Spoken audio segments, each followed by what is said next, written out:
and I work here at Alternative Trust. We've had 2 great sessions of poetry writing with Tanaka. Our moms have really loved this opportunity of expressing their feelings and their thoughts using poetry.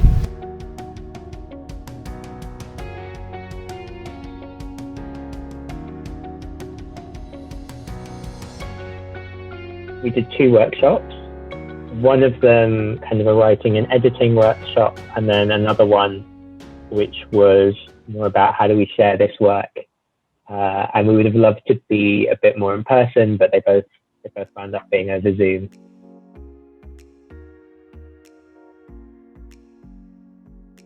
The future looks like me.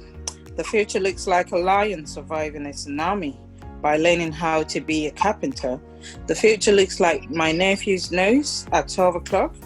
The future looks like our uncle dancing in Buckingham Palace. The future looks like me. The future has no noise from the building site. The future has no mask. The future has no loss. The future has no lies. The future has learned to cook and how to eat. The future looks like me. The future is homemade ginger juice, coffee, and a flour. The future is wine. The future is vanilla, roses, D&G perfume. The future is money. The future is Joshua, Ethan, Stefan, and Phil. So the future is Leo, the Queen, Mayah and Cheesy. The future is Flo. The future is Mistura. The future is Judith, us. The future is Patsy and Mayah. The future looks like us. The future looks like me. Brilliant. Our moms have been able to use this poetry writing to express their thoughts and their feelings, and I really hope that you enjoy the pieces that they've written. Thank you.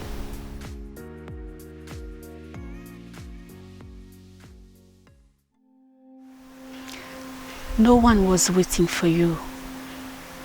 Slowly but surely, you made your way, like the morning breeze whispering to the leaves, in people's lives, bringing sorrow, desperation, and vulnerability. No one really knew who you are. Some thought you were a joke. Others thought you were a conspiracy. Certain thought you were common. But nobody knew how lethal you are. No one has ever been exposed to such challenge. No one has ever apprehended your subtle ways. But one thing is sure, we all want to keep you away from anything dear.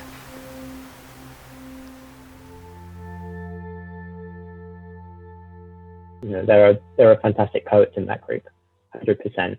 And if they chose to do it, and if they wanted to make poetry a bigger part of their lives, I think they absolutely could.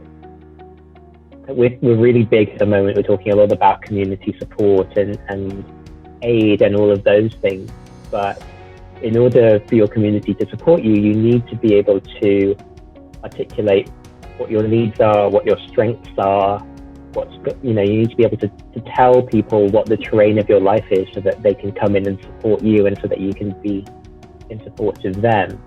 And for me, poetry gives us a language to do that.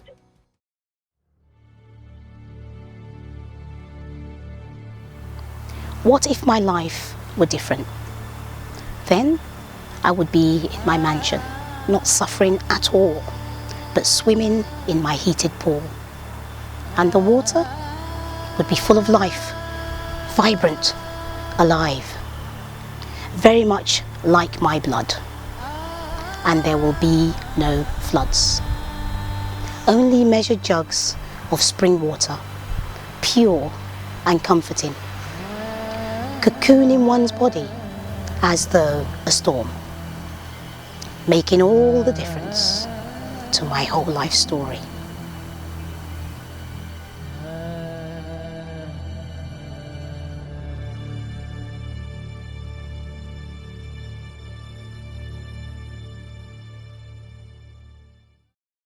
I think what I'm trying to get from people is curiosity. That's kind of the value that guides my work, is can we be curious about poetry, about language, about expressing ourselves. I'm also big on playfulness. I think that particularly as grown-ups, and particularly anyone who's been through a lot of adversity, you know, you kind of go through situations where you have to just get things done, and you have to work really hard. But that's one thing that you could tell from all of the people in those workshops, is that they were working really hard at their lives. And so for me, it's just about, can we have a bit of play in here as well? Can we open up some space for that, and then also share that with the rest of the world?